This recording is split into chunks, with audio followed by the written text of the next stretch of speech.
On page 12 of your linear functions booklet, you have perpendicular lines, negative inverse slopes. So slope 1 times slope 2 equals negative 1. Write an equation that is perpendicular to the line y equals 2x plus 3 and passes through the point 4, 7.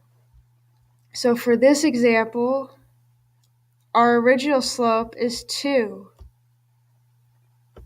So to find our other slope, we have to have it equal negative 1.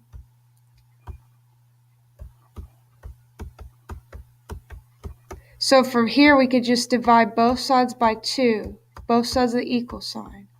So our second slope, our perpendicular slope, is negative 1/2. So for point slope form, we have y minus 7 equals m2, which is negative 1/2, parentheses, x minus 4.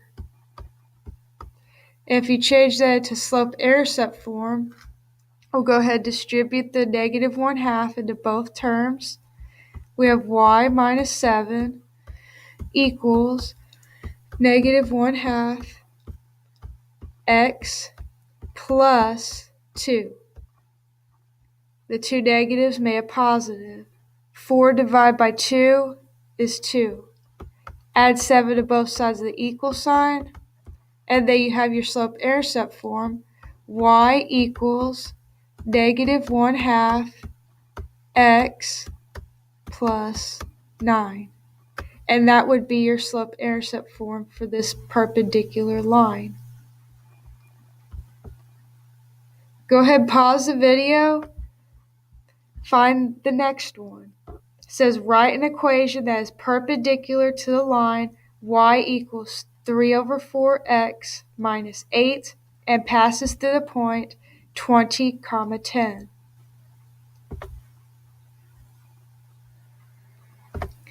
So your original slope is 3/4, and your perpendicular slope would be negative 4/3.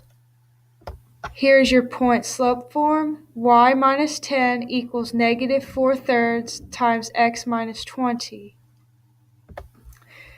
Okay, your slope-intercept form will be y equals negative 4/3 x plus 110 over 3.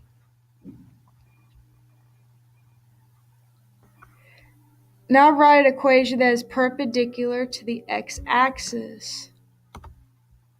So if we recall, our x-axis is this horizontal line right here. So if we drew something that was perpendicular to it, that would become a vertical line. So our slope of the horizontal line was 0, and the slope of the vertical line is undefined. So we put DNE for does not exist. So our equation could be x equals 2. That could work. X equals pretty much any number you want here.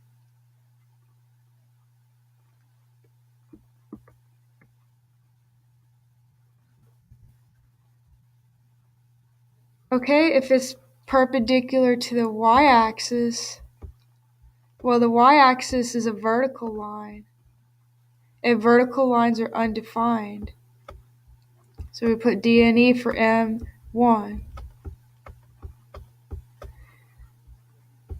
So then we could just put any horizontal line for our perpendicular line, and the slope of a horizontal line is 0. So you could just put y equals any number you want. Let's put negative 3. This could be any number though, as long as you have y equals some number. If you cannot define a slope for a given line, that line is not a function. So these vertical lines right here, those are not functions. They do not pass the vertical line test. there's more than one x that goes to different. There's more than the same x goes to different y's. So it makes it not a function.